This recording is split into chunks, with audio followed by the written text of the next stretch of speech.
ল ঠেলা না, ঠেলা শুধু যে মাত্র আমেরিকা পাবে তা না, এটা সারা বিশ্বকেই প্রভাবিত করবে। আমরা দোয়া করি পুতিন কাকুর মাথা ঠান্ডা থাকুক। তবে আমার অডিয়েন্সদের মধ্যে অনেকেই চান পুতিন কাকু একটা মাইরা দিক, আমিও চাই, তবে বিশাল আকার না, ছোটোখাটো যেন ভয়টা তৈরি হয়। কারণ কি, সবসময় বললে আর কাজ না করলে, এটা একটা প্রবাদ বাক্য আছে, খালি কলস বাজে বেশি, ভরা কলস বাজে না।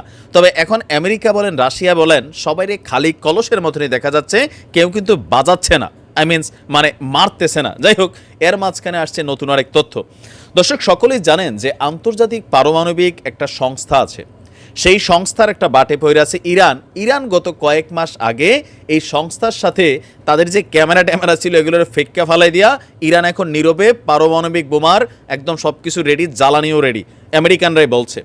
অপরদিকে গতকালকে হঠাৎ করে যখন ভিডিও ভাইরাল হলো যে মস্কোর বিভিন্ন রাস্তায় পারমাণবিক হামলা থেকে বাঁচতে সম্ভাব্য কী করণীয়, এই বিষয়গুলো নিয়ে যখন ভিডিও তৈরি করে প্রকাশ করা হচ্ছে, তখনই নড়েচড়ে বসেছে আমেরিকা। এর মাঝখানে আমেরিকা এবং রাশিয়ার মধ্যে একটা চুক্তি আছে, যে পারমাণবিক শক্তিধর দেশগুলোর কিছু চুক্তি ছিল। তো সেই চুক্তি অনুযায়ী আপনি আপনার দেশে কি করেন, আমি আমার দেশে কি করি, এটাকে মনিটরিং করার জন্য একটা সংস্থা তৈরি করা হয়েছিল, যারা এগুলোকে মনিটরিং করতো। বেসিক্যালি এই সংস্থাটা আমেরিকারই ধরতে গেলে, কারণ তারা বিশ্বের মোড়ল।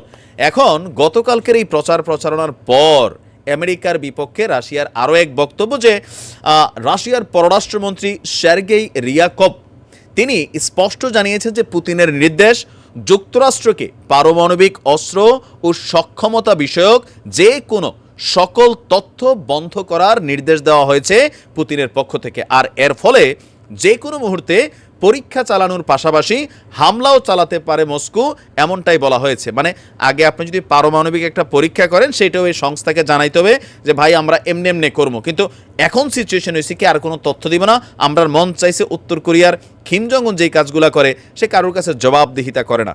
তো এখন রাশিয়া এটা আরও একটা ভয় তৈরি করলো। দেখেন, এটা কিন্তু ভয়ের জায়গা। বিষয়টি নিয়ে রুশ পররাষ্ট্র প্রতিমন্ত্রী সের্গেই বলছেন যে গত মাসে রাশিয়ার নিউ স্টার্ট চুক্তিকে স্থগিত করেছিল, আর সেইটার বাস্তবায়ন আজকে থেকে শুরু। নিউ স্টার্ট চুক্তি আমরা জানি, সেই ওবামার আমলে সম্ভবত রাশিয়া এবং কি আমেরিকার মধ্যে একটা চুক্তি হয়েছিল যে আমরা যে যা করি আমরা এগুলো মনিটরিং করবো, একে অন্যের কাছে তথ্য দিব। তো তারই অংশ হিসেবে এবার পারমাণবিক সক্ষমতা সংক্রান্ত তথ্যের লেনদেনও বন্ধ করা হলো, যেদিন রাশিয়া জুড়ে পারমাণবিক বোমা মারার পর কি ঘটবে, কি ঘটতে পারে, সেগুলোর একটা ভিডিও আসলো।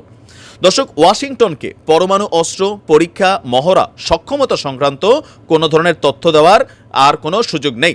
যুক্তরাষ্ট্র যেই ব্যবস্থা গ্রহণ করুক না কেন, চুক্তির স্থগিতাদেশ থেকে আর সরবে না প্রেসিডেন্ট পুতিন। বেশ কিছুদিন ধরে রাশিয়া এবং ইউক্রেনের ফ্রন্টলাইন যুদ্ধ এই মুহূর্তে যখন তীব্র আকার ধারণ করেছে, এরই মধ্যে মহড়ার জন্য ভ্লাদিমির পুতিন গত পরশুদিন আন্তঃমহাদেশীয় ব্যালিস্টিক ক্ষেপণাস্ত্র ইয়ার্স মাঠে নামিয়েছে। এই ক্ষেপণাস্ত্র 12,000 কিলোমিটার দূরের লক্ষ্যবস্তুতে আঘাত হানতে সক্ষম। এমনকি যুক্তরাষ্ট্র এবং যুক্তরাজ্য এই দুইটা দেশ এই মিসাইলের আওতাভুক্ত, এইরকম তথ্য যখন প্রকাশ করছে, এমনকি এটা পারমাণবিক নিউক্লিয়ার ওয়ারহেড যেটা আছে সেইটাকেও বহন করতে পারে, তখনই যুক্তরাষ্ট্রের আপত্তি যে আপনার রাশিয়া কি করতে চাচ্ছে এই সম্পর্কে তথ্য যেন যুক্তরাষ্ট্রকে দেয়। তবে রাশিয়া বলছে যেহেতু গত মাসেই পারমাণবিক যে চুক্তি ছিল নিউ স্টার্ট, সেটা থেকে রাশিয়া বের হয়ে এসেছে, এখন আর রাশিয়া আপনার কোনো রকমের তথ্য দিতে আপনার মানে বাধ্যবাধকতা তাদের নাই।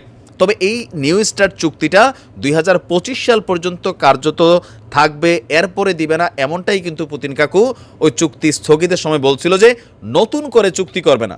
বাট পুরান চুক্তিটা কিন্তু 2025 পর্যন্ত, এটা বাইডেন আসার পরেই কিন্তু কানেক্টেড হয়েছিল। বাট রাশিয়ার বক্তব্য হচ্ছে আমরা এখন থেকে দিব না। পারমাণবিক হামলার সংখ্যা যখন আরও ঘনীভূত, তখনই পশ্চিমাদের আপনার মানে নীরবতা দেখা অনেকটা আবার ক্ষোভ প্রকাশ করছেন জেলেনস্কি, যে ন্যাটো সামরিক জোট বাইদা ওই লাটভিয়ায় গিয়া যে মহড়া টহরা চালাচ্ছে, সেটা তো ভাই লাটভিয়ার ইস্যু। কিন্তু যেহেতু ইউক্রেনকেই সব দিক থেকে বাটে পড়তে হবে, কেন ইউক্রেনকে নিয়ে কোনো মাথা ব্যথা নাই, সেটা নিয়ে ক্ষোভ হচ্ছে জেলেনস্কির।